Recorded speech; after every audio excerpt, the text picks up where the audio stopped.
Welcome to BBC London, I'm Wendy Hurrell.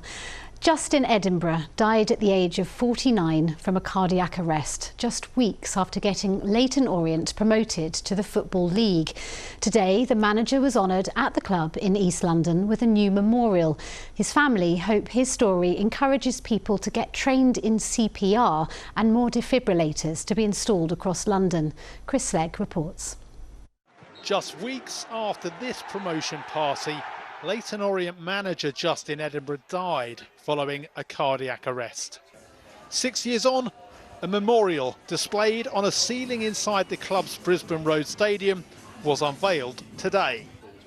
There to see it, Justin's son, Charlie. I can't really describe it, to be honest. It took me back a lot more than I was anticipating. Obviously, the club had made us aware of their intentions to put a permanent memorial here for Dad, but it's gone above and beyond my expectations. I've got to be honest, it's really, really breathtaking when you come in and see it. As a player, Justin Edinburgh won the FA Cup with Tottenham in 1991 and the League Cup 8 years later. More recently came the managerial success for which Orient fans and everyone connected with the club will always treasure him. Thank you all for coming. Well, as a fan that's been coming over here since 1970 and a club that was escalating towards destruction when Justin came in, it's just, it's very emotional. It's a real testament to what the man did for the club, and you can see how much it means to the club and to the fans. I didn't purposely come and look at it until today, and when I come in, it took my breath away. It hit home, and it made me remember Justin for all the good stuff that he did for us as a football club. Charlie has long campaigned for Justin's Law, the mandatory installation of defibrillators in gyms, something which may have saved his dad's life. We need to really pull on our powers to get this law implemented. We want defibrillators in all UK health and sports facilities. The sooner we can push through Justin's Law, then that will do Dad's legacy the world of good. Justin Edinburgh, Tottenham trophy winner, Leyton Orient legend, never forgotten. Chris Slegg, BBC London. In other news, police have released an image of a woman they're trying to find as they crack down on the sale of fake weight loss drugs. Christina Parfitt, who's 40, is wanted as part of an investigation into the sale of counterfeit Mounjaro and Ozempic. The drugs, worth around £32,000, were seized in a raid. Police are warning the fake medicines were 4 times stronger than the recommended dose and are a danger to health. Members of the London Fire Brigade have travelled to North Yorkshire to help fight wildfires. A team of more than 30 joined other fire and rescue crews at Langdale Moor to give local firefighters a rest. They've been tackling the blaze, which covers about 10 square miles, for more than a fortnight. Coldplay have been forced to reschedule 2 of their shows at Wembley Stadium because of the tube strike. A week-long walkout is due to begin on Friday, so gigs planned for next Sunday and Monday have been moved to the 6th and 12th of September. The band has apologised and said without the tube, it's impossible to get 82,000 people to and from the venue safely.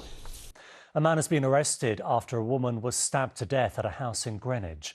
Police found the woman with stab wounds in a home on Trafalgar Road, where she died from her injuries on Wednesday. The 33-year-old man was arrested at the scene on suspicion of murder. He remains in hospital with life-threatening injuries. The woman has currently not been named and police are awaiting formal identification. 2 men have been charged after police officers were injured during a protest outside the Bell Hotel in Epping. Last night's demonstration came after the government won a court challenge, meaning asylum seekers can continue to be housed there. One man was charged for failing to give a specimen after a car was driven down the wrong side of the road towards a police cordon. The second was charged with assaulting an emergency worker. There have been protests in areas surrounding the capital today and last night, including in Cheshunt and near Heathrow Airport, where 5 masked men were arrested for attempting to enter a hotel.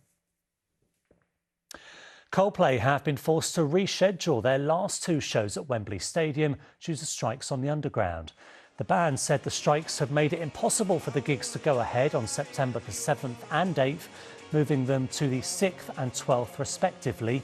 Tickets will be valid for their rescheduled dates, but any fans who can't attend can get a full refund before midday on Tuesday. The strikes will see RMT union members walk out at different times from September the 5th for 7 days. One of the longest-serving Concorde pilots has become the third bidder hoping to expand Heathrow Airport. Now retired, Jock Lowe from Marlow is promising to deliver his project faster and with fewer homes demolished. Called Heathrow Hub, it plans to add capacity by splitting the 2 current runways into 4, allowing for simultaneous takeoffs and landings. Alex Isat explains. Labour's promise of a third runway is a step closer, pushing ahead with the 3 final proposals. And after years of flying Concordes into Heathrow, Jock has put that knowledge into his plans, and his Heathrow hub promises to be cheaper and quicker. We need to find a way to do this expansion incrementally so that it's digestible in terms of environment and digestible in terms of noise. The interim plan, which would last for obviously at least 10 years, wouldn't need moving the M25. The long-term plan, we would move the M25 first with the runway over the top and then divert the traffic so there'd be no disruption. He's now in the running alongside Heathrow and a hotel tycoon from the Aurora Group. But campaigners say they all face the same problem.